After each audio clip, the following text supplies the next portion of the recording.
Bismillah, alhamdulillah, wa salatu wa salam ala rasulillah. First of all, assalamu alaikum wa rahmatullahi wa barakatuh.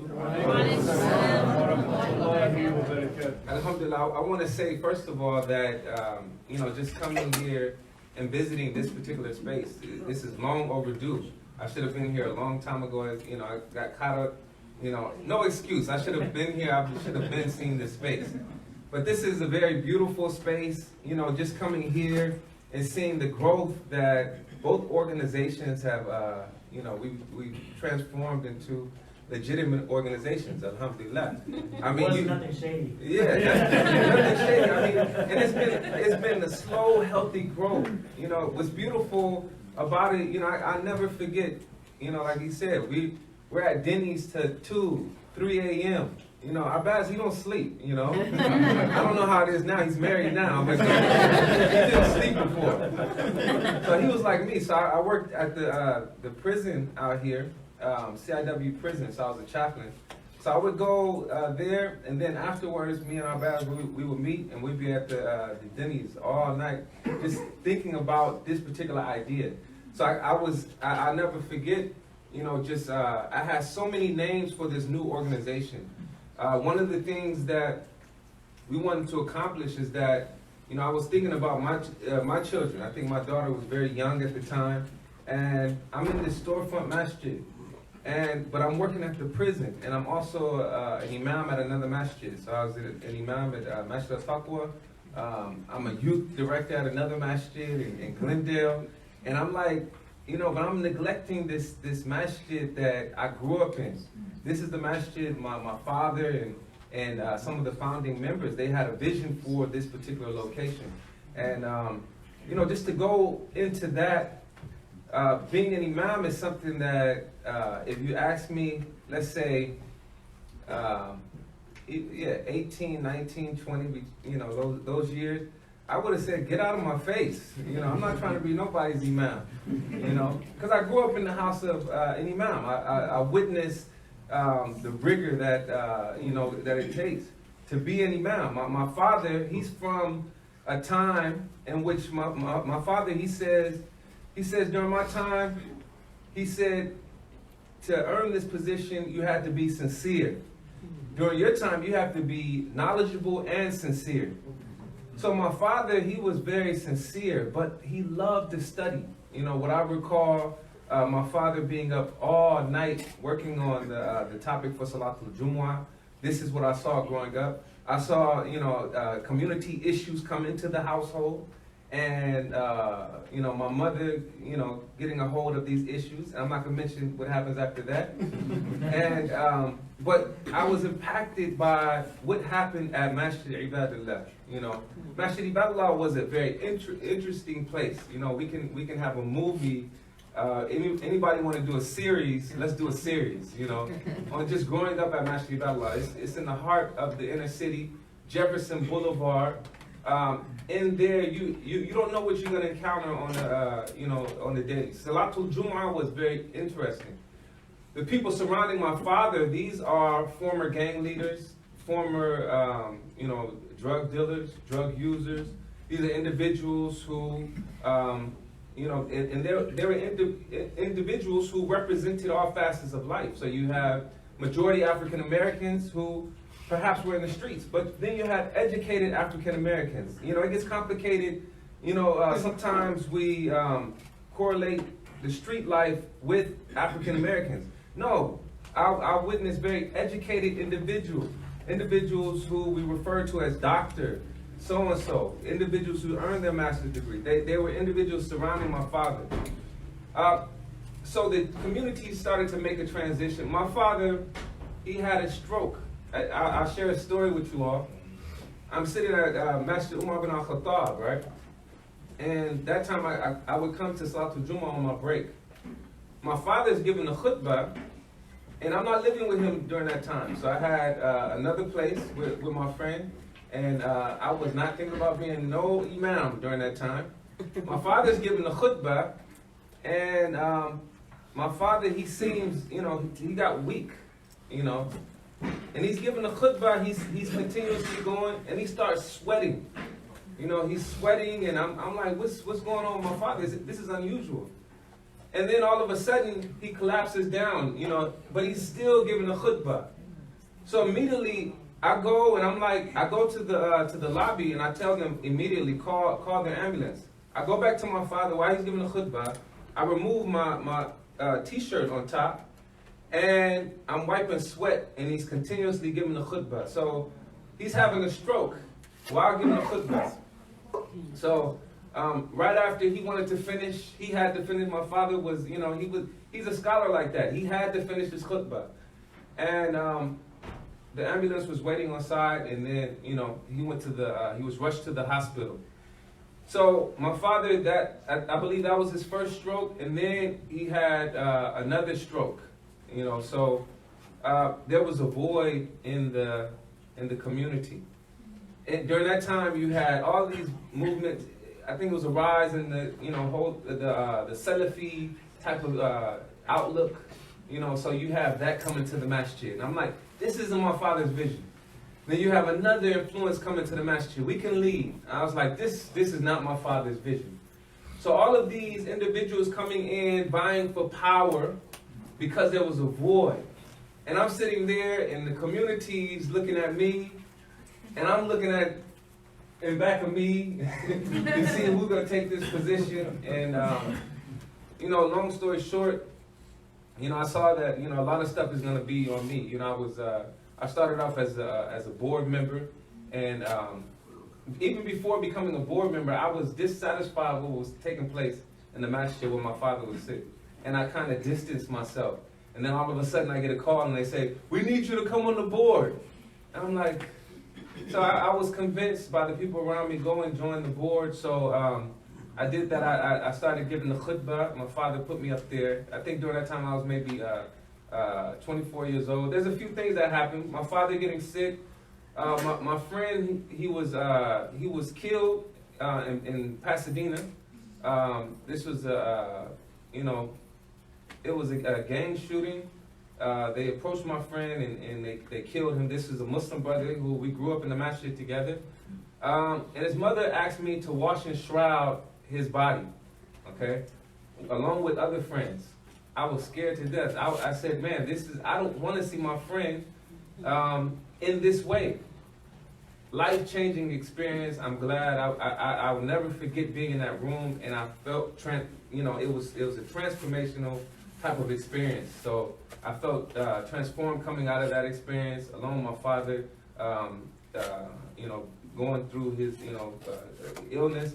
And then my mother calls and said, I'm afraid of planes, but I got you a ticket. You're going to Hajj. And I said, no. I'm not ready to change my life. I'm out here doing too much. And, you know, that means I got to go and then come back and change my life. You know, no, I mean, I'm a young man during that time. I have a business. I'm on Crenshaw. You know, Crenshaw in Rodeo, you know, it changes into Rodeo, going towards London. But now it's like Barack Obama Boulevard, right? So you have Crenshaw and Rodeo during that time. So I have a barber shop, and you know, for me, it's popping. I'm not trying to change my lifestyle like that. You know, I'm a change on my own. I always had in my mind that, you know, I have a vision for myself, but this vision is playing out too early for me, you know. But I couldn't reject that invitation, and alhamdulillah, I was able to perform Hajj. And that was, you know, when I came back from Hajj, I said, okay, I have to completely do a turn. I can't go back to, you know, hanging around certain friends. You know, I began to study, you know, a whole lot, and I, you know, alhamdulillah, I'm here today. And I think Allah, I mean, there's other experiences that happened, you know. Of course, I came back from Hajj, couldn't go back to that lifestyle. Only thing left for me to do was get married, so alhamdulillah. I got married and then immediately had a daughter. You know, all of these things, so like Allah is just placing me in this position, and it was something that I'm gonna tell you straight up, like, I didn't ask for it, but the things, the events that happened in my life, alhamdulillah, propelled me where I'm at today. And I'm grateful I'm grateful to meet brothers like Arbaz, to be able to serve and do this particular work. I'm grateful. My blood is comprised of from the Nation of Islam. I'm grateful my father went through the experience in what we call the first resurrection in the Nation of Islam under Elijah Muhammad. I will never separate myself from the works of Elijah Muhammad. He will always remain honorable in my eyes. The transition, and people can argue me up and down, I'm a product of that. Also, Imam Wardi Muhammad, Imam W.D. Muhammad, who he transitioned an entire community of mass conversion. I'm a product of that. That was in 1975. And then, Dr. Jackson calls it the third resurrection, new leadership coming forward, fusing horizons of the first resurrection, the second resurrection, also traditional studies, academic studies, bringing everything together. And alhamdulillah, we're here to serve alongside brothers like Arbaz, alhamdulillah.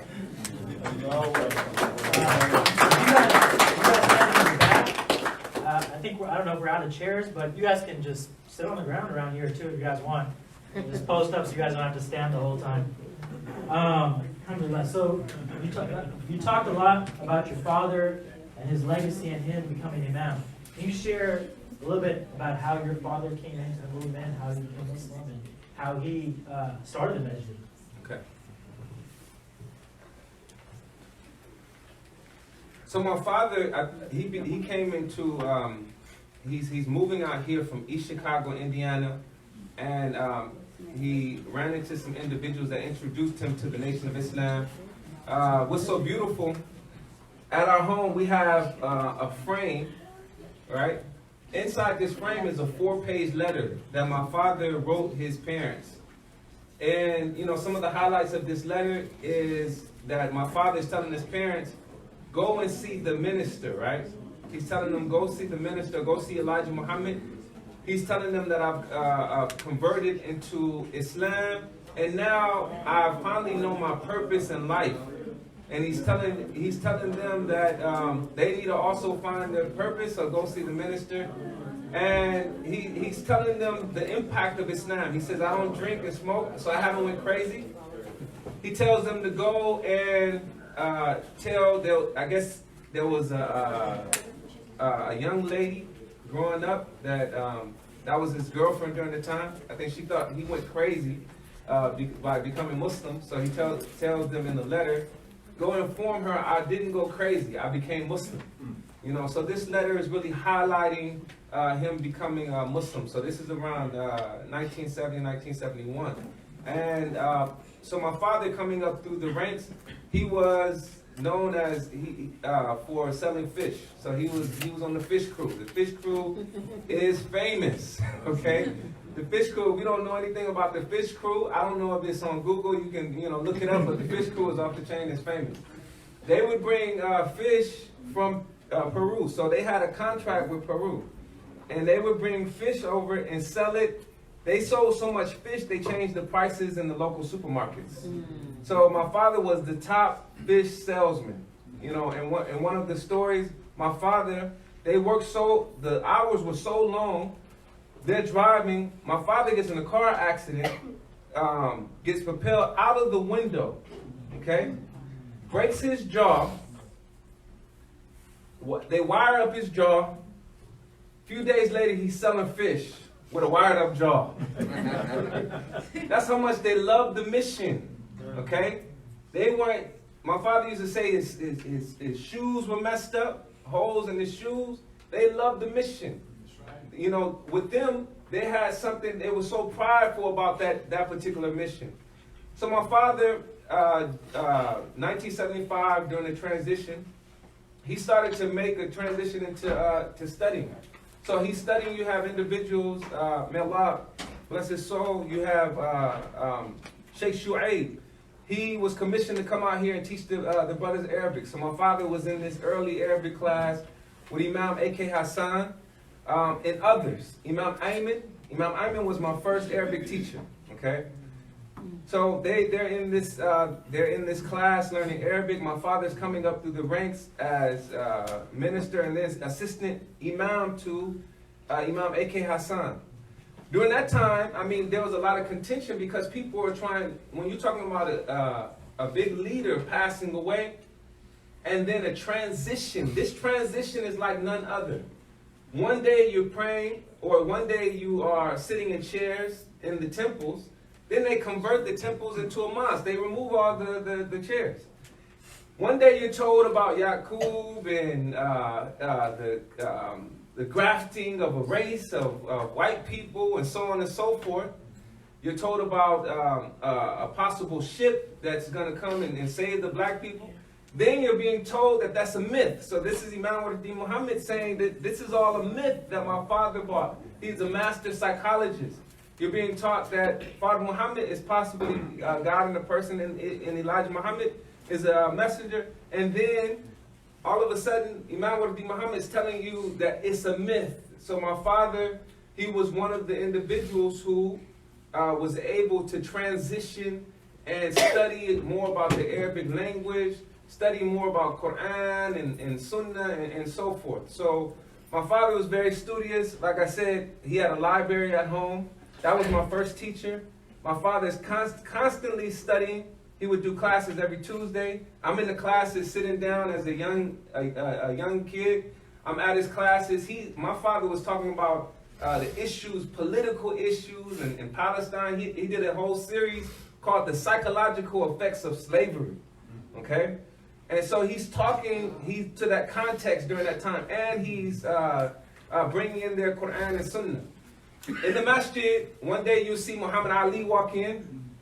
I prayed next to Mike Tyson right there. I'm talking about Masjid Ibadullah. This was Masjid Ibadullah before Masjid Umar bin Al-Khattab and King Fahad, which these are seemingly the gentrifiers that come into the community. May Allah bless these communities.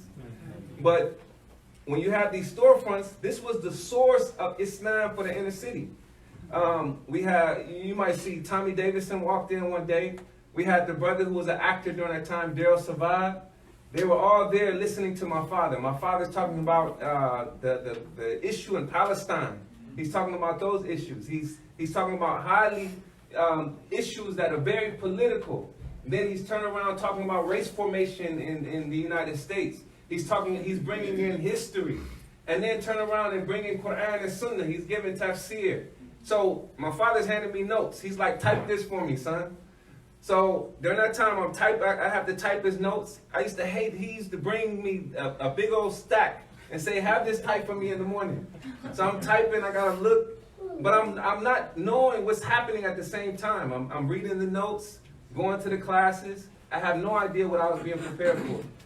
Before typing his notes, I would prepare tapes. I sold his tapes. So at the masjid, I'm making tapes, and I have my own packaging. I call it Saafir Productions.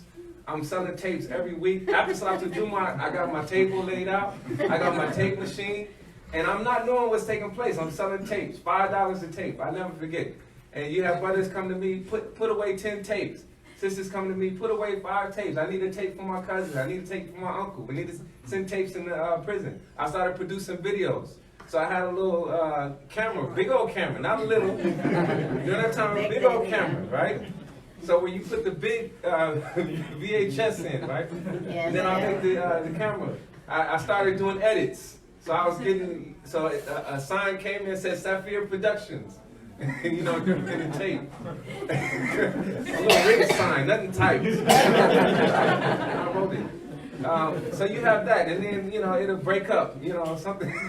It wasn't the quality like we have now. So I'm taping my father's classes, and I'm selling the tapes. Alhamdulillah, I take the money. You know, I tell my father, you know, don't tell him, but I might tell him, you know, I'm giving him all the money, make pocket a little. But my father is giving me most of the money. He's giving me most of the money. I'm at the mall, maybe buying shoes and stuff, and I have no idea what's taking place with the tapes, listening and being at his classes and so on and so forth. Alhamdulillah, I'm grateful for that experience. I don't know if that answers your question, but here you go.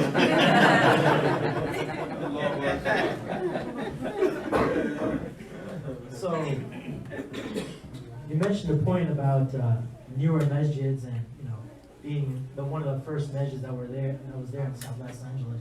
And Los Angeles in general. What year did it get started? 1986. 1986. What was that transition like for having, you know, being the only measured in town, and then how did the community change over time? Alhamdulillah. So before that, we prayed in an individual, Mesa Abdullah, we prayed in his living room. So we would have Sunday classes in his living room. And then they purchased one of the sides of the masjid. And then they ended up purchasing the second side, which became the sister side. So you have Masjid Allah is situated where you have the brother side on one side, and then another. So it's two storefronts. Okay, it's two storefronts, and that's the women's side.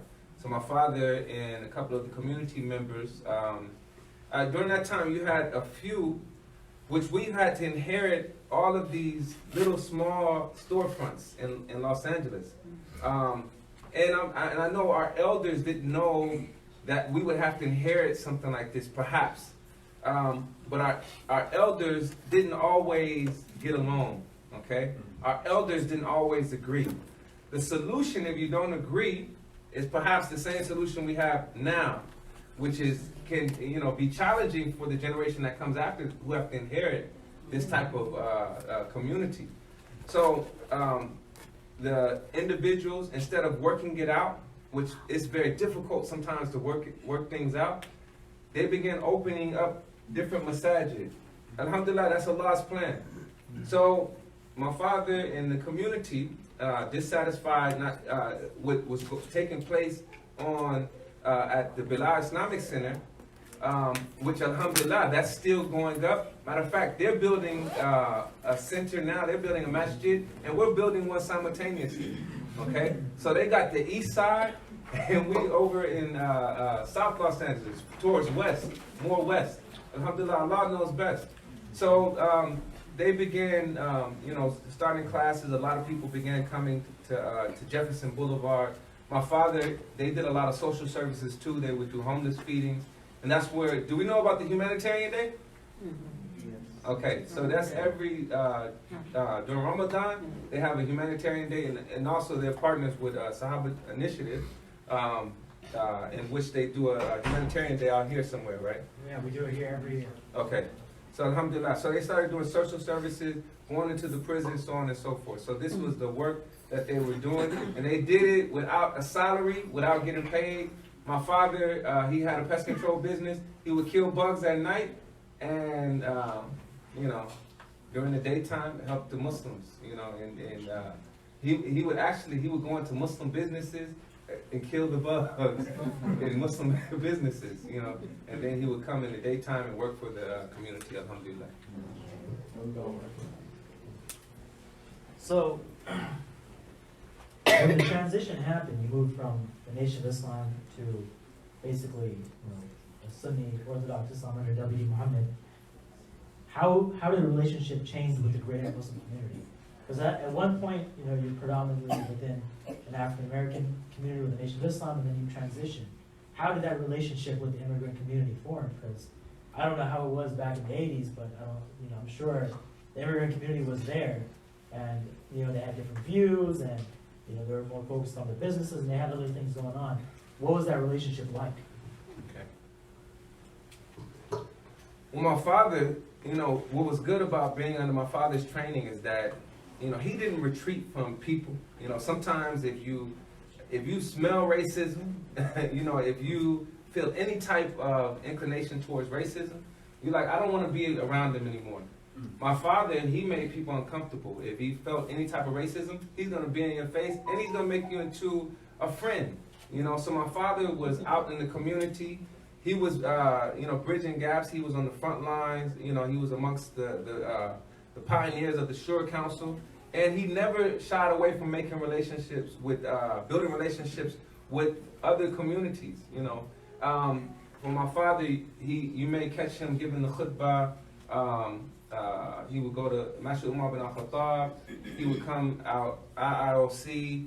He would be around, So I would go see my father, and he would give the khutbah. He would travel over here, give the khutbah to a majority immigrant community, and alhamdulillah, in those type of settings, you may get someone who confronts you after Salatul Jummah. You know, every khatib has been confronted after Salatul Jummah.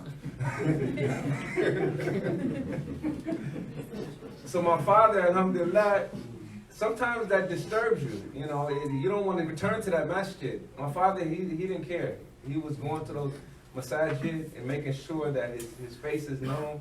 And he built some beautiful relationships with some of the pioneers, such as Dr. Muzammil Siddiqui, you know, very good friends with Dr. Muzammil Siddiqui, Shakil Saeed, those on the Shura Council, and so on and so forth. His vision was always to bring the community together, and that's what we're doing for Islah Alay, is continuing that same vision that my father came with.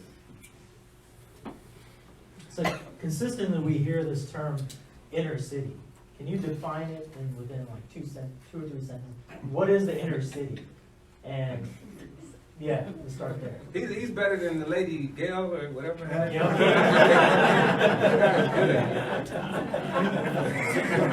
This guy is good. Oh man. Let's not bring that up. Correct now. Well, our bads, we need to put our bads out in front, man. We gotta support them, man. Okay, what was the question again? Okay, I got it. So, alhamdulillah, so the inner city is what it is. It's the central part of the city. A lot of it, you know, you have like redlining in the inner city. The issues where, you know, people are denied of a certain loan because of the color of their skin, who they are. And then you have, they call it reverse redlining. So they'll put in and approve you of a loan with this high interest rate. You know, so you have the payday loans, right? Inner city is, you know, the food desert. So the inner city, you run into a Popeyes, after a McDonald's, after, you know, just the liquor store, after liquor store, after liquor store. You know, so your fruits and vegetables, that need for the healthy eating and the green is not emphasized in the inner city. You know, you have your Dollar Chinese store. It's a food desert. The inner city is plagued by homelessness. So, you know, Los Angeles right now, I mean, there's a housing crisis. So you have about 50,000 homeless, 40% of those African Americans. You have the injury from mass incarceration. So you have, in 1986, the anti-drug laws that were passed that increased the minimum sentences for those who were caught with crack cocaine. So you have many families where brothers have been taken out of homes, fathers have been taken out of homes, sons have been removed from homes, and they find themselves in prison for years. You know, where this is the future leader of the community being removed from the community. So you have the mass incarceration that has taken place in the inner city. In the inner city, you have the drugs, the use of drugs. So now you have the synthetic drugs that are plaguing the inner city, and you have a lot of mental illness taking place right there in the inner city. So many issues to tackle. You have now gentrification coming in, where you have individuals who are now displaced, who grew up in a certain community. Now they're displaced, and they find themselves in, you know, removed far away from industry because they've been displaced, because people want to get closer. And the homes now, for example, around Islah Alay, this is South Central Los Angeles, you'll find a 3-bedroom for $800,000 right there. You have $1 million homes right there in that same community, in that same neighborhood. So right there in the inner city, you know, it's unfortunate. It's a lot going on, but also historically, Islam has gathered a very strong foothold right there in the inner city, because Islam was a better program than AA, right? So a person be on drugs and find themselves cleaned up because of Islam.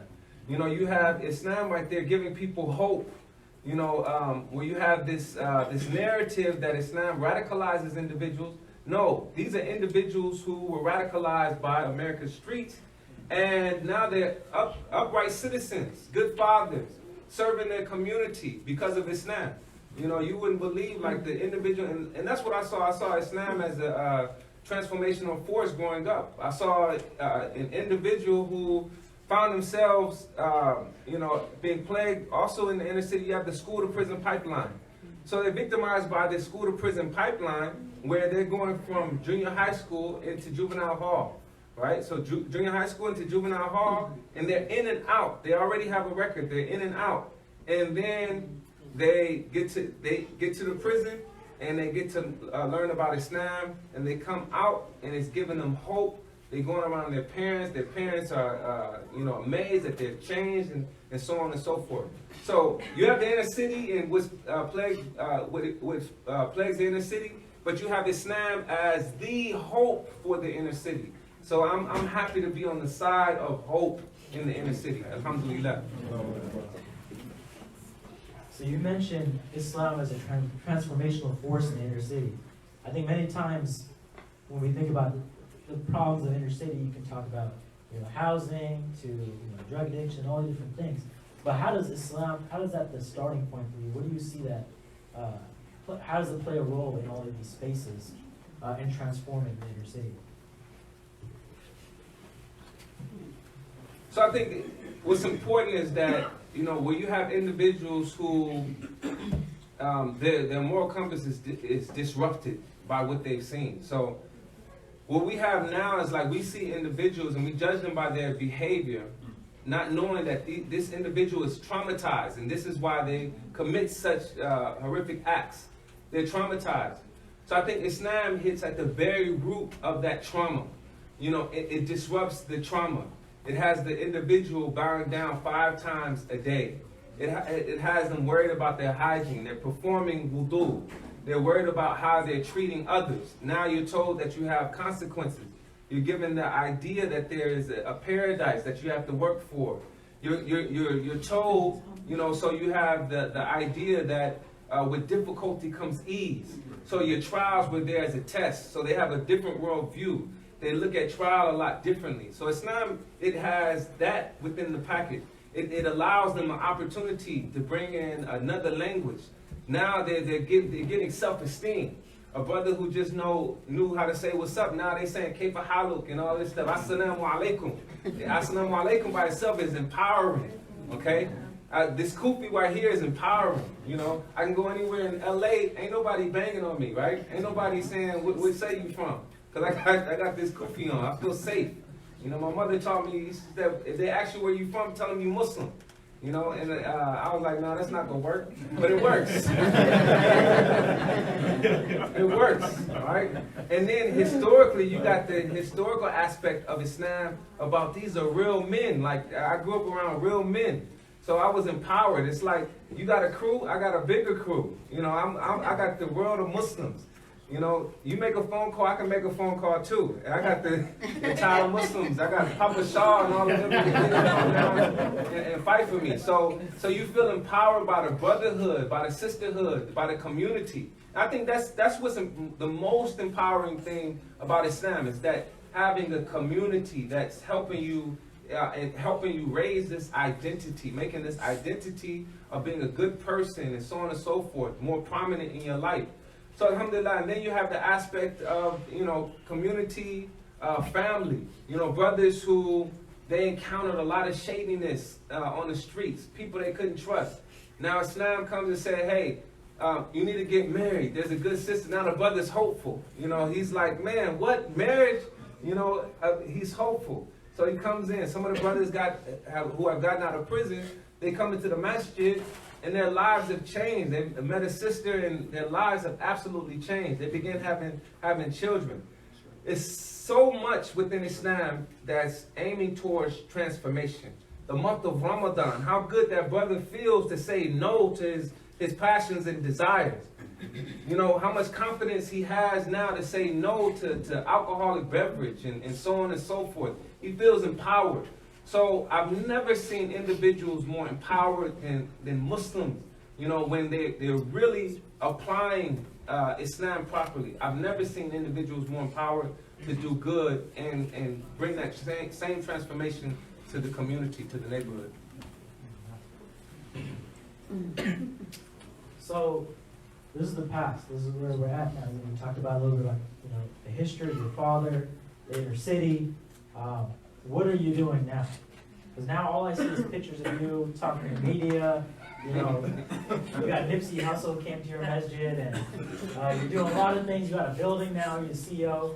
He's going to be Dr. Jihad soon, right? So, what is your vision right now, and what are you involved with in Islam? So alhamdulillah, so Islam, right now, so we have a school, something is taking place every day of the week at Islam. So we have the school from K to 8th grade. We also have a high school seminary program from 9th, right now we have 9th and then to 11th grade.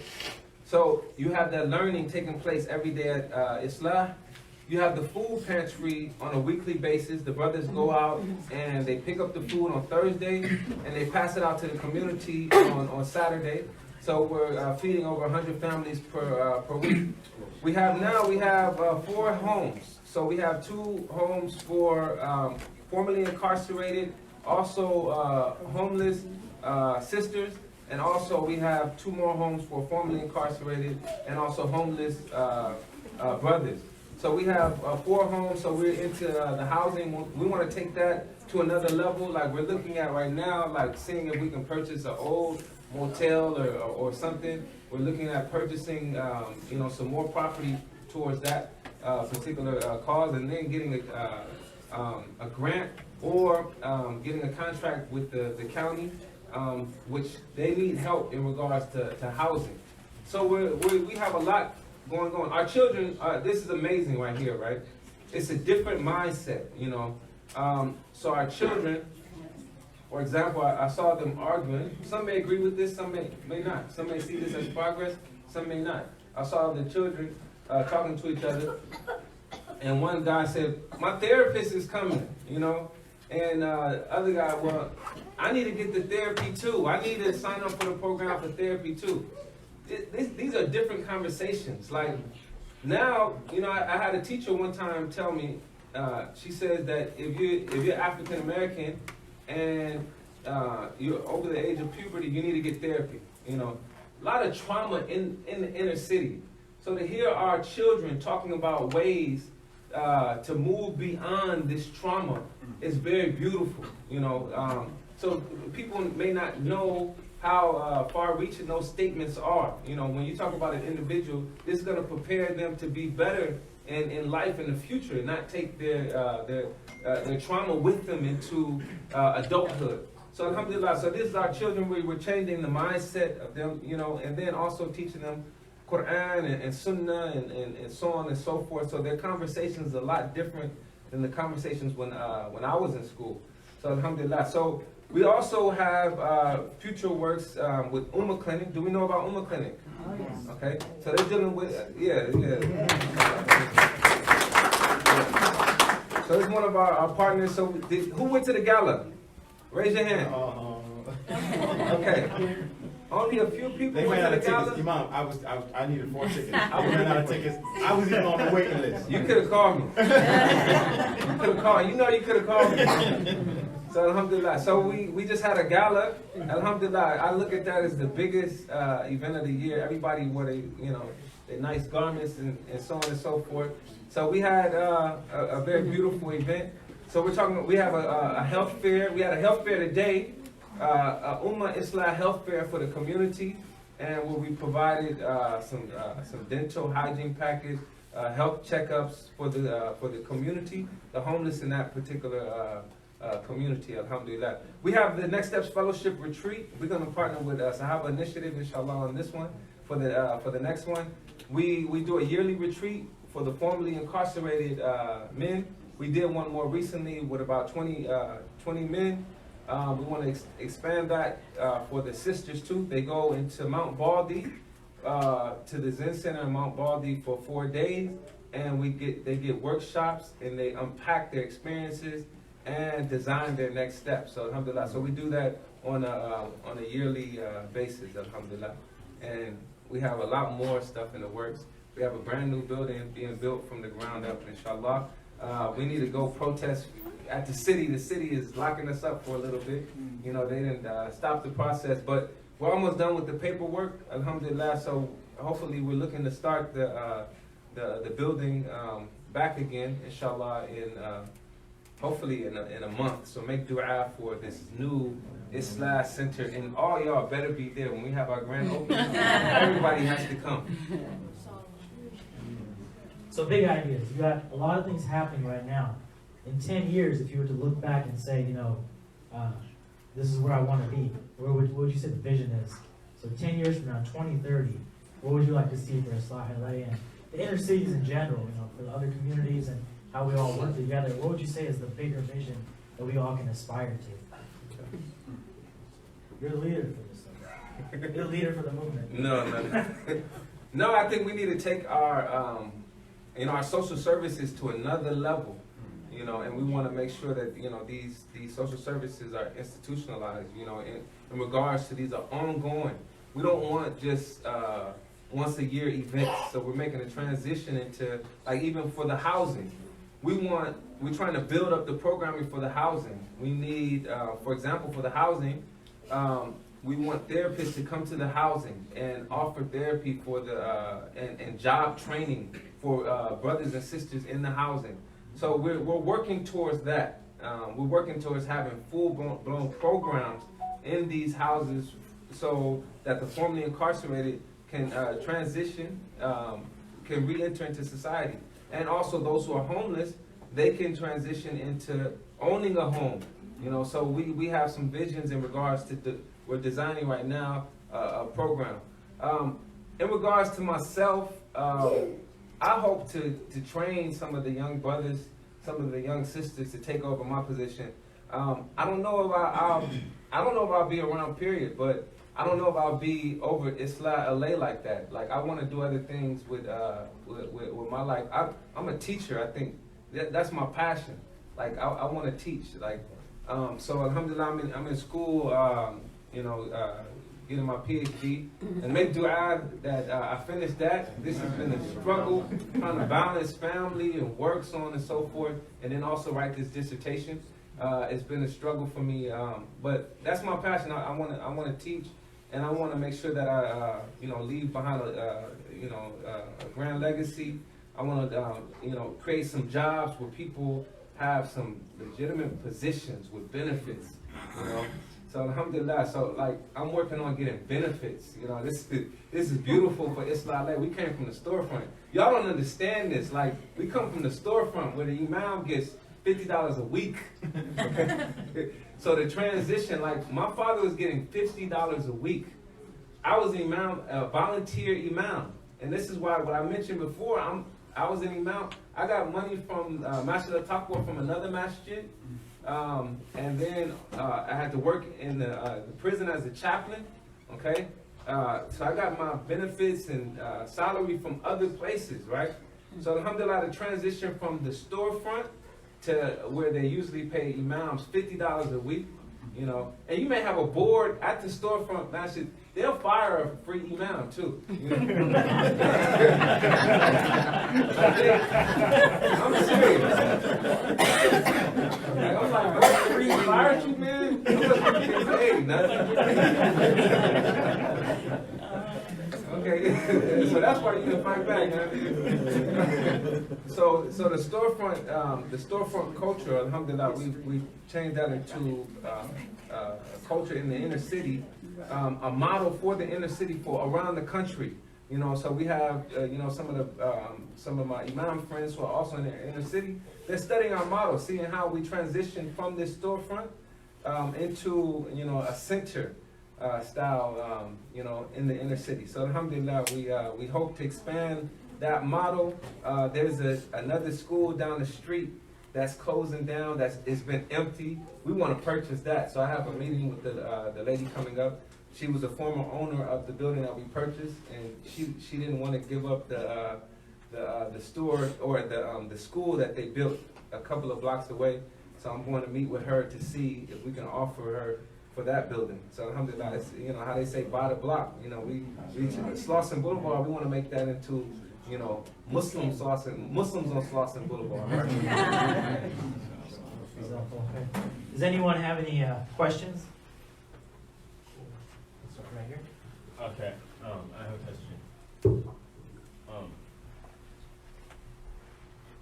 What is, constitutes, an oxymoron? Or what is an oxymoron? What could be classified as an oxymoron, compared to a contradiction? Not bad, man.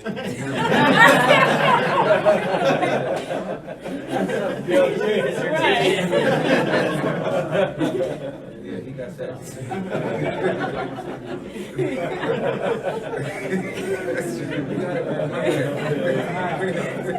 I would have an answer for that. Cuckoo? Cuckoo. Who got it? Yeah, cuckoo got it. I noticed that they contribute a lot to social tension. Okay. Different understandings of what constitutes contradiction. I'm gonna think about that all night. Yeah. I have a question.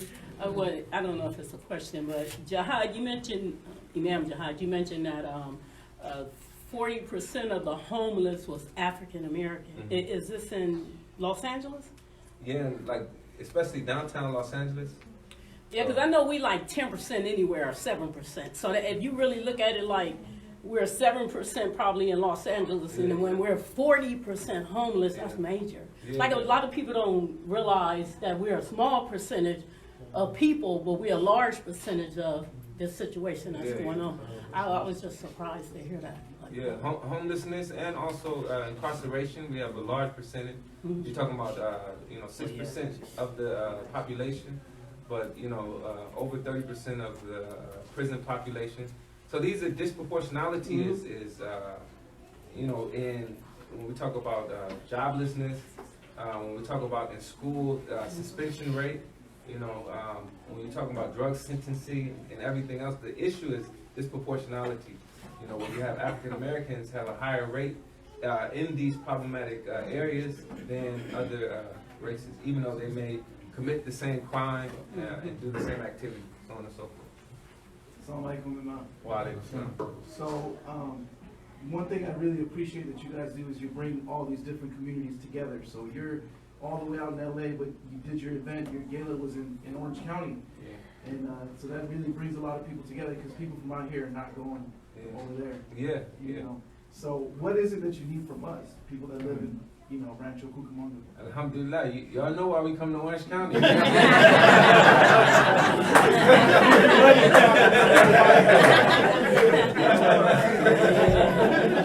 There's no mystery. Now, alhamdulillah, so I think that these partnerships are important. These partnerships are essential for our growth.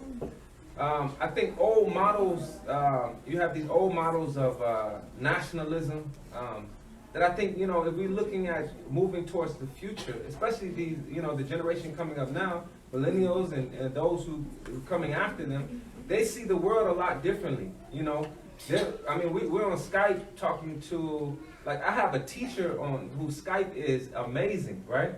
And it's as if I'm overseas with him, right? So the times are different.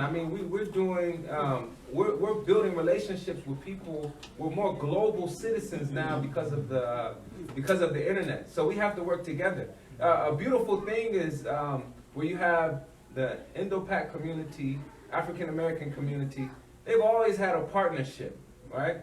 They've always had a partnership. So for example, my uncle Papa Shaw, right? Naeem Shaw. He has the same name the last name as my Desi Quran teacher, right? When I was going to a little Quran school, Ismail Shaw. And I'm like, what happened here? They both have Shaw, It says Shabazz is the village in, Indo-Pak, in Pakistan. Yeah, so you have these we've always been concerned about each other. Of course, there is racism, and there's issues on both sides, okay? But when we're talking about moving forward the community, that has to be something that we work together at. You know, there's some strengths that we have in the community, knowing how to navigate pretty much the inner city. And there's individuals who want to give to the inner city. They don't know how to navigate that environment. So alhamdulillah, we need them to give. You know, so I think for us coming together, what I would like to see is that some of the millennials and individuals coming, the younger generation coming up, you all have to not only give, but you have to also give your time and energy, right? You have to give from your resources, but give your time and energy. This is important. You have to take your children to downtown Los Angeles to serve the homeless. You have to take your children. You have to have a culture where you visit the prisons, those who are incarcerated, right? You have to have, when you do your time, whether it's an internship or whatever, you need to do it in the inner city. So it's important that you all are also, that you give from your resources, but also give from your time and energy. So I think the vision moving forward, we are in this together and we have to work together. I'm never like, this is my brother from another mother forever, inshallah. You know, so Arbaz, alhamdulillah, me and him, we get together and talk. And we got to learn each other. Like, there's cultural sensitivities that we have, okay, that we have to learn. Like, I'm around a brother who says some very insensitive things, and, you know, and I have to check him and talk to him every time. But I'm not going to disperse from around him, right? He'll say something, and then now he's starting to cringe, like, oh, Can I say something? you know.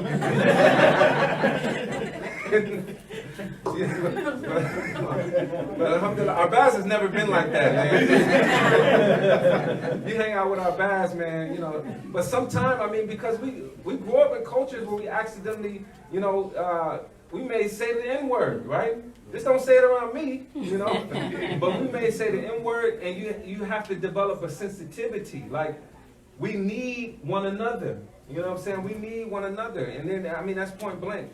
Same thing with myself, you know, that I may say something that's very contentious or, you know, somebody may be sensitive toward.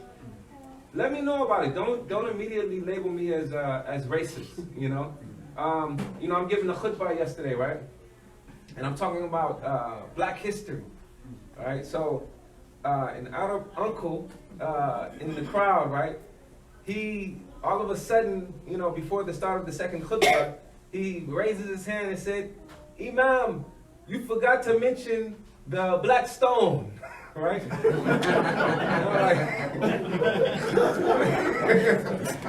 Black stone, wow. He knows nothing about race formation. You know, he knows nothing about, you know, our worldview in which we view black and white, right? It's not literally black.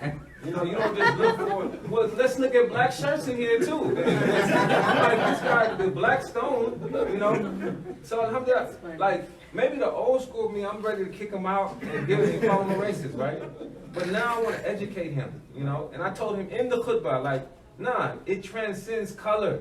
When we mention blackness, it transcends color, okay? And it's dealing with what we would equate in Islam, is dealing with the heart, right? Like true blackness, I don't want blackness without salah, right? True blackness is a person who is able to represent in this skin color with the history, the rich history of people, dark people around the globe, right?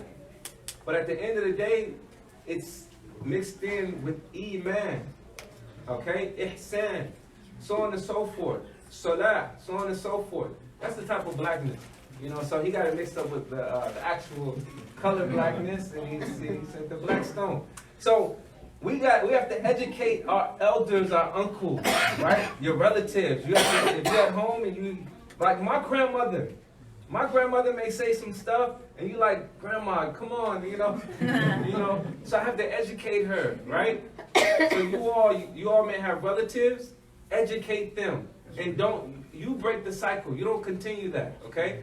Moving forward, if we want to make sure that Islam moves forward right here in America, like, we have to come together. We have to come together. And this is a beautiful scene that we have here with me and Arbaz, alhamdulillah. Smart. This is my partner right here, man. We, you know, like we go back and we gonna continue to move forward. Alhamdulillah. So, alhamdulillah. Assalamu alaikum. Thank you for sharing. So I'm just wondering, you mentioned about the food desert in the inner city. So in LA, I'm wondering if you will partner with like a person like Ron Van Finley, for example, like, you know, like the community gardens, which is, I think that's I learned about food desert also when I came here, because there's no such word in other countries. Like that's very American. So I'm wondering like if that's like also in the plan for Islam and inner city in general. It can now be in the plan, inshallah. No, we have to. If you come, did you see our? We have these little gardens, right? And we're getting new gardens. So we partnered with a nonprofit organization. They came and built, I think, 3 gardens, and one of them, people kept, like Salatul Jummah, people kept running it over. So we have to kind of redesign that, and so hopefully we continue that. And then offer for the food pantry, for the families. We want to give them healthy foods, inshallah. So and also you can also like educate the people so then they know they're not going to run into the garden. We were in a community garden in San Diego. No, we need you to come and give some workshops. Inshallah. I promise your wife, I just like haven't worked out my schedule, but inshallah. Yeah, I know. So we definitely, we need some classes. We need to learn more about, you know, food, the climate, and everything else. So Then they really run into Anyone on this side? As an educator, I'm interested in education of young children. A lot of our children fall through the cracks early on and never catch up.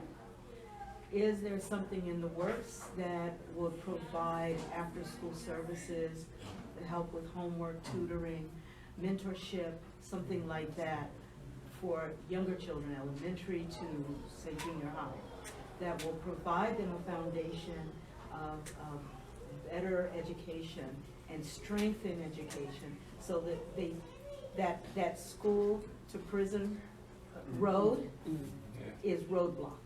Yeah. So that's where my research comes in. So we have a few models. So first of all, we do after school services. We have tutoring. Right now, currently, we have tutoring, and then we also partner with another nonprofit, and they come and do, they tutor. We partner with MAPS from UCLA. They come in and do programming for after school and so on and so forth. We have a few models, so we've researched different models in regards to education to disrupt the school to prison pipeline. So we looked at, there's 2 main theories that we looked at, and one theory is dealing with the needs, providing needs, psychological needs for the young children. So for example, it says that there's a few psychological needs that every child, every adult, every person needs, right? And one of those needs are to feel competent, okay? To feel competent. What we found out in the the conventional school model, especially our young African American boys, they are not feeling competent. They get suspended, now they're behind. Okay? You have teachers who aren't motivating them. Teachers constantly putting them down. People constantly telling them you're bad. Your behavior is bad. You're a terrible person. You constantly. So they're not getting their psychological needs met in the school environment. So we have a model that we're providing teachers with training in regards to providing the psychological needs for the student. And also we do restorative justice. So our first year of school, I'm around the school, I'm yelling. We had one teacher throwing textbooks out of the classroom, getting upset. You know, we yelling at the children, you know, and so he said this is taking too much energy. So now what we have is we do restorative practices. We have what is called an Islah circle. So when a child acts a certain way, when the children are acting up in class, we have a class meeting immediately. When children, I'll give you an example how the environment has transformed because of these models. The children now is like, they're about to fight, and then one of the children say, meet me in a circle, I'm taking you in a circle. So they go to the student leaders, and then we immediately form a circle. And they sit down, both in the circle, and they talk to each other about the issue before it becomes, fists are flying, Or sometimes after the fists fly, they come into the circle. For resolution. Yeah, for resolutions. Me, I'll tell you how I've changed. So I used to be like, in the school, Imam Jihad is coming. Put that away. I was like the feared guy running, the hallways, right? They're hiding from me, right? So now I had to change my behavior and because it didn't work. So for example, I come in, especially with high school students, I was wasting too much energy. With these cell phones, I'm yelling and all this. I said, man, I'm gonna have a stroke if I continue this type of, approach. So now our teachers are sitting. We had something more recently where the teachers told the student, "You hurt me," and was nearly in tears in front of the student. That is unheard of from the cultures that we come from. We come from the Quran teacher with a big stick in his hand and slapping you if you don't if you don't memorize your Jews, whatever. And so now we're transforming until now the students, they're getting their needs met, and we have constant circles, and we even have done it with the community. In the community, we have circles.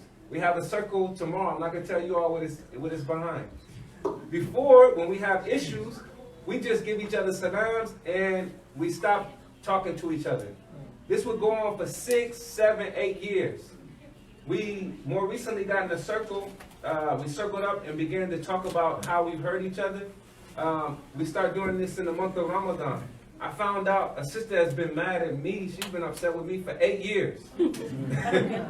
I've been upset with a brother for 10 years. He was upset at me too. And we just giving each other salams. You can give us salams all day. That doesn't mean that you are building community, right? We don't trust each other. We don't like each other. So we finally began solving our issues by circling up and began, we teach nonviolent communication. So there's no threatening each other. It's saying, man, brother, you hurt me when you did this. I feel this way, using I statements, so on and so forth. So that's the model that we've been using to get rid of some of the drama that starts off. What I found out, the children have the same issue, the adults have the same issues as the children. So we have to use, what works on the children, we got to use those same things on adults. Okay. We have time for 2 last questions. 2, 3. Assalamu alaikum. The prison, the school to prison pipeline, the state of California has passed legislation that has established something called the first 5. They have identified the first 5 years of the human being's life as the most profound 5 years of that human being's life. And it is the parents who have access to that human being at that first 5 years. It is the relatives of that child that has access to that child the first 5 years. And then after that first 5 years, you send that child to the educational system. And there's belief that you've already done so much damage to that child for what you have done to that child, or what you have not done for that child goes into the school system already with psychological and emotional problems. That you are asking teachers who have gone to school to learn how to give a curriculum, but now unable to deliver that curriculum because your child is acting out antisocial and creating havoc for the whole classroom.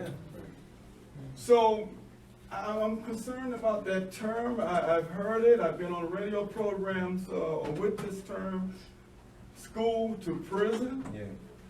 But I introduced that it's from the home to the school to the prison. So maybe we want to take a look at that first 5 years and add that to that pipeline, because that pipeline might start there. And then it can be addressed there. Most definitely. And so that we've been talking about, like, we're teaching the same models, needs-based model, and then also restorative practices to parents also. So we have a workshop coming up for parents. Because even in the household, I mean, imagine the trauma that, happens when a child has to witness mother and father fighting, and then father dispersed the house. So the abandonment issues, they're learning violent communication from their parents early on, physical violence from their parents early on. So all of it, that household, and the problem is that right now there's no Islam in the houses. That even from our children, we're finding out there's no Islam in the houses, and the parents, they want the child to find Islam in the school. You're not gonna find it here. Go to Islam Academy. Instead of seeing it as the model we have is this is a community school. Right. That the school is an extension of the house. And that the teacher is a relative. Almost like a relative. Like this is like a community teacher. This is like your uncle and auntie. If you make a mistake, you didn't just break the law, but you harmed the entire community. So we're looking at it like this. So there's so much issues in the household, and you don't have a community that becomes the extended family to support the nuclear family within the household. So we have to strengthen both the household in the actual house, but also our communities. So that's important. Like we have to be very communal moving forward. It's about our communities. How are we building relationships? Are we coming together like this a lot more? Do I have a place where I can talk about, even as a husband, I need maybe a support group once a week. Okay, the sisters aren't laughing on that one. They're like, man, whatever, dude. They're like, she needs a support group. So we have to make sure that as a community, like we build actual communities. And I don't think a community is not these big, extravagant massages. Okay, that is not community. Those are buildings, right? Like we have the same. We have a facility that we're building, but we need a new mentality for that new facility, right? So what we have to work on is building authentic, deliberate community. That's what you all have to work on. Like you all have to work on that and get beyond just seeing these big, grandiose buildings, right? So build actual communities to support the nuclear family. Wow. It's good to see you. Really good to see you. Alhamdulillah, always good to see you. Alhamdulillah, I'm glad you emphasized the work that the late Elijah Muhammad did, because it's very important. My grandfather came home from World War II, and he was a monster. He brought the war home with him. He survived Normandy, but his brother didn't. So it was the Nation of Islam that he founded when he returned to Chicago. This was before Malcolm. And he brought the war home, and when he entered the Nation of Islam, that beast was calm. He got the calm that was necessary. And Islam, this is how Islam, was able to enter our family through my grandfather, and that he separated when we worked with Muhammad as well. So we have that history. Yeah. And I think what I think should be done is there should be more of a focus from those of us who come from that. Because a lot of our brothers who come from overseas, they have their struggles rooted in their lands, and we have our struggle rooted here in these lands. And it needs to be taught. It needs to be, because they don't understand. Yeah. My first wife was Somali. We have 5 beautiful children, 2 beautiful boys, 3 girls, and we struggled a lot with the subtle cultural nuances, and she would later tell me this, and it shocked me. I had no idea. She said, when we were going through immigration told us that African Americans were dogs and animals and criminals, and to stay away from them because they'll kill you. She married. So you can imagine that she's coming from a war-torn country, and she's marrying, and this is going into her ear from people who would appear to have been her savior, from that.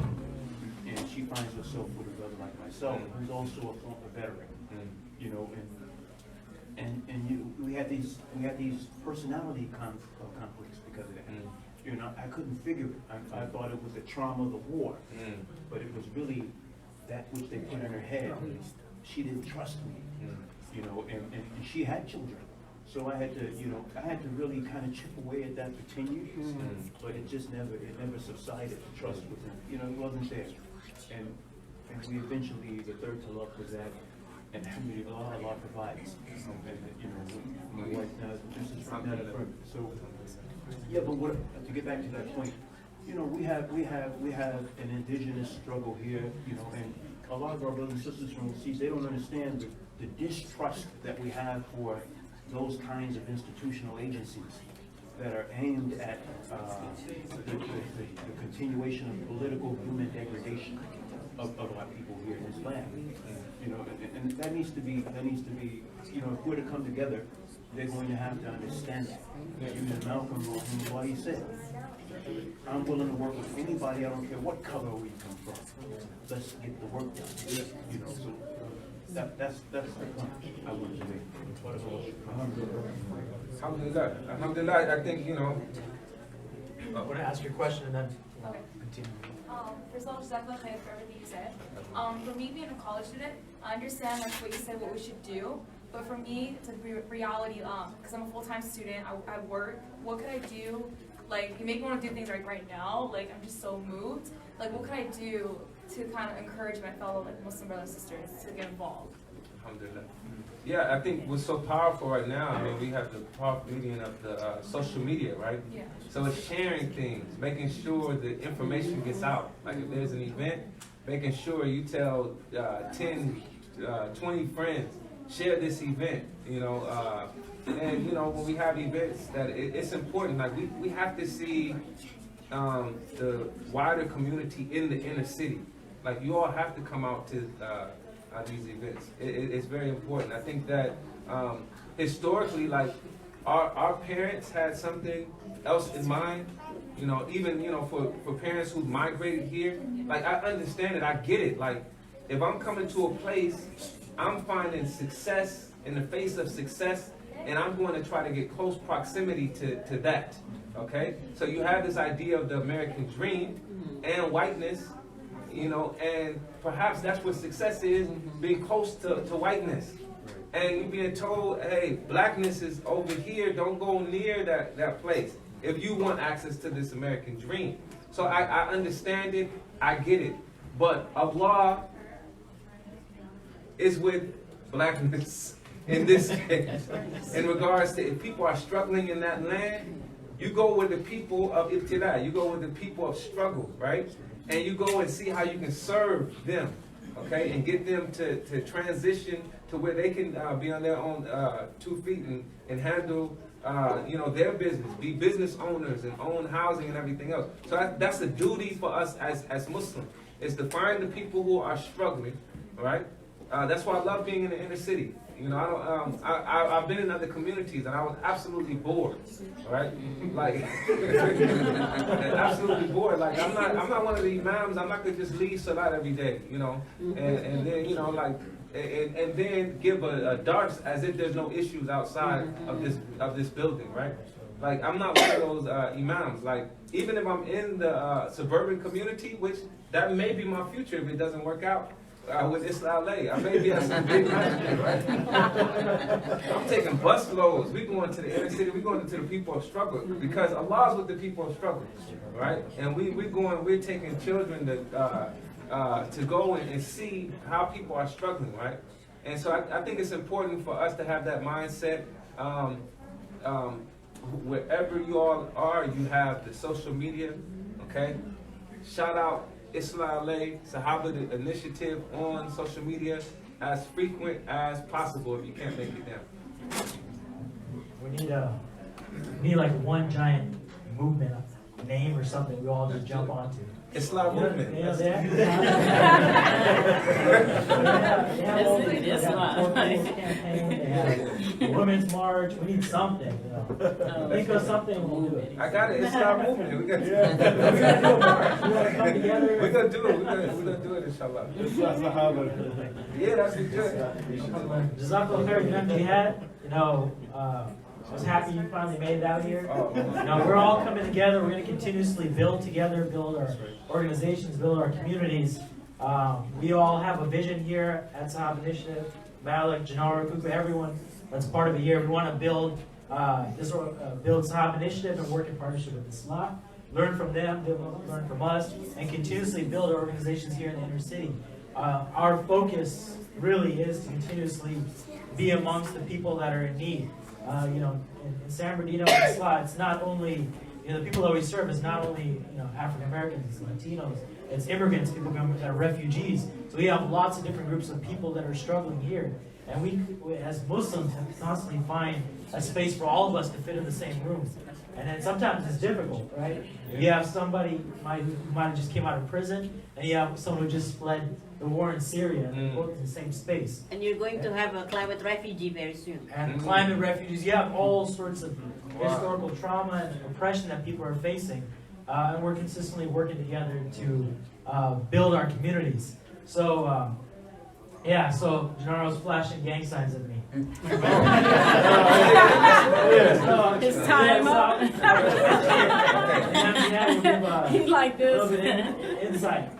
Okay. So we have Crenchton and Slauson teas. You want to tell them why? Actually, before we get to the teas, there was a brother who did request this question. I forgot to ask it. Complete sidestep. But he asked, Kobe Bryant just passed away in Los Angeles. He meant a lot for LA. I think it also reduced the tensions between Latinos and African Americans and a lot of things.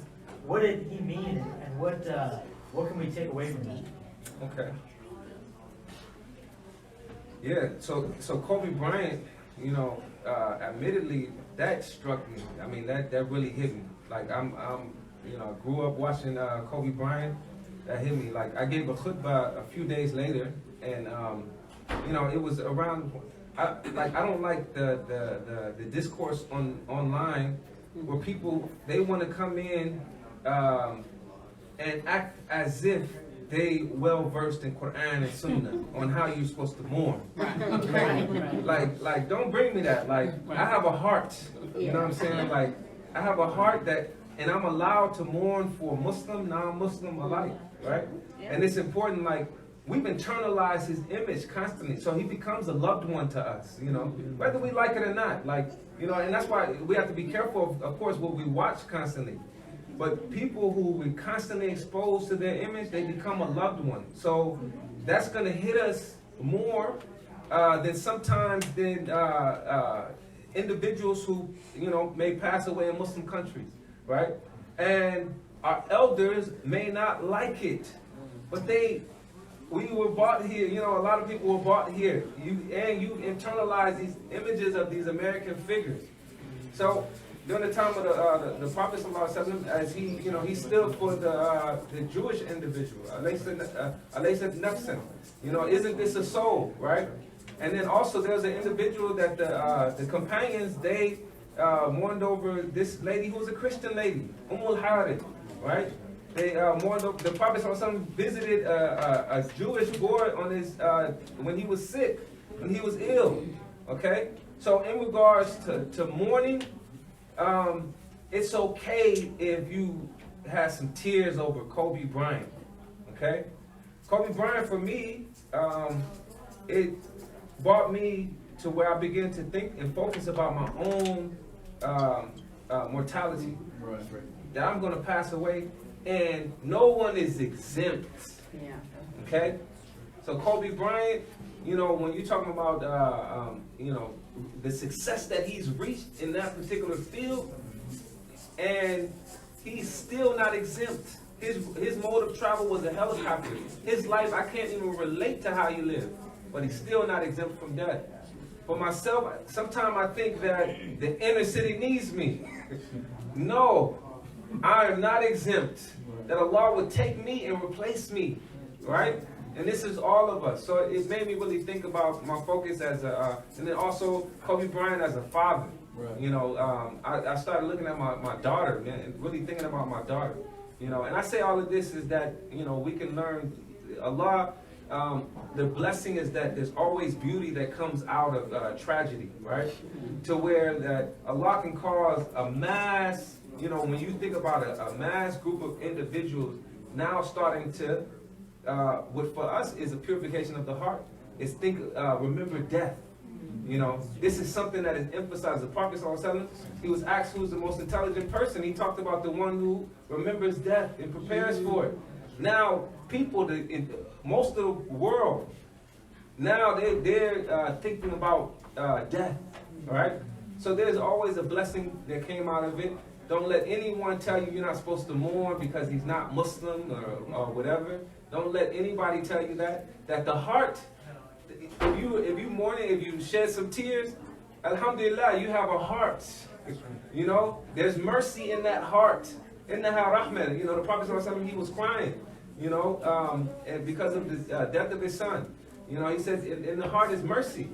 You know, he would shed tears. He would go and visit the people who died in battle with him, who he didn't necessarily have a close relationship with. Sometimes he did, sometimes he didn't. They would die in battle with him. He would have to deliver the news to their family. And one particular narration, he's stroking the head of an orphan, and he's crying with them. They said the tears dropped out of his eyes into his beard. You know what I'm saying? Mourning the death of somebody. Life, if you're not able to cry, you ask Allah for mercy in your heart. So when death comes in, this is what even our ulama, our scholars who came before, they would, you know, some scholars go as far as to building graves in their homes. You know what I'm saying? So they can be reminded of death. So you have on one sense, alhamdulillah, Kobe Bryant calls us all to think about death in our own mortality. So alhamdulillah, and we ask that Allah subhanahu wa ta'ala soften our hearts. Don't tell nobody how they're supposed to mourn.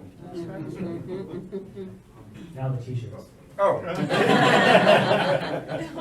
It's the wrong thing you give an imam a mic. It's like everything is a khutbah, right?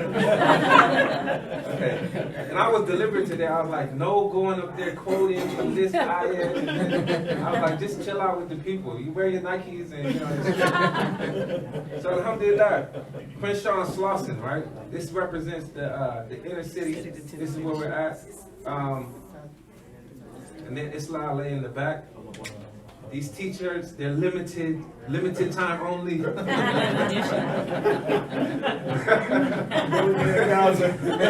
terrible salesman, right? So alhamdulillah, purchase your t-shirt, you know what I'm saying? And represent Christian Slauson, you know. Don't be acting like you from the hood, right? Just wear the t-shirt. If you get into trouble, right? You're gonna go out there, Imam Jihad and bring his crew. No, really. You're on your own. Tell them that it's the Muslim community on Crenshaw. How much? $20. Oh. Okay, $20. So we right outside here. Go see Brother Janar's at the booth. You know what I'm saying? Get your t-shirt. And then for our young group that can't necessarily make it to South Los Angeles, you wear the t-shirt and post it online. And say, I got my Islam in. You gotta show the front and then the back, inshallah. So alhamdulillah. So get your Christian Slauson t-shirt. I don't know if there's a closing, but I wanna thank you all. I wanna thank our Baz. I wanna thank, you know, those who are over the Sahaba initiative. This is a very beautiful organization, and you all have to make sure that you support Sahaba Initiative, okay? This is, for us, we see this as Islam, okay? Islam is Sahaba Initiative. Sahaba Initiative is Islam.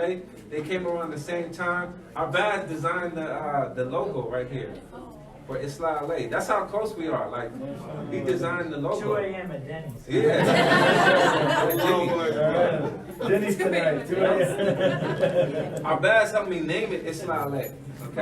So that's how we close. We walking around Islam community. Round of applause for our Baz. No more Gail King, man. Alhamdulillah, we'll get you a show, man. What you gonna call it? Jihad show, whatever Okay, it's called. you gotta ask good questions though, man. So, alhamdulillah. So, Jazakallah khair everyone for coming. Buy your t-shirt. We also have, here, Extra Generous. We have our $1 a Day campaign.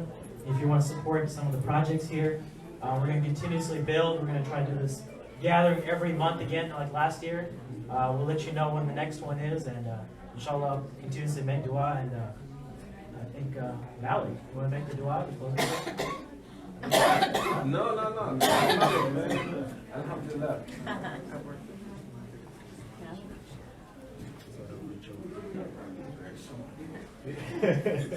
Jazakallah khair, Imam Jihad, Armaz, and everyone for coming. May Allah subhanahu wa ta'ala accept from all of you. May Allah subhanahu wa ta'ala enable us to always be a source of rahmah, of mercy, and of compassion, and of ease for all people.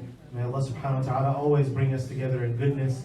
We ask Allah subhanahu wa ta'ala to always enable us to help those that are around us and truly be reflective of the sunnah of the Prophet Muhammad sallallahu alayhi wa sallam. أقول قولي هذا وأستغفر الله ولكم فاستغفروه إنه هو الغفور الرحيم. جزاكم الله خير. السلام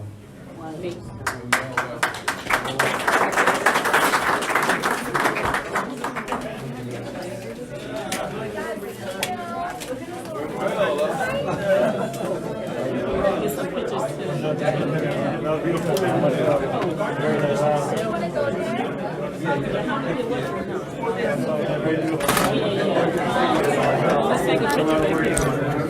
That was a drive, man.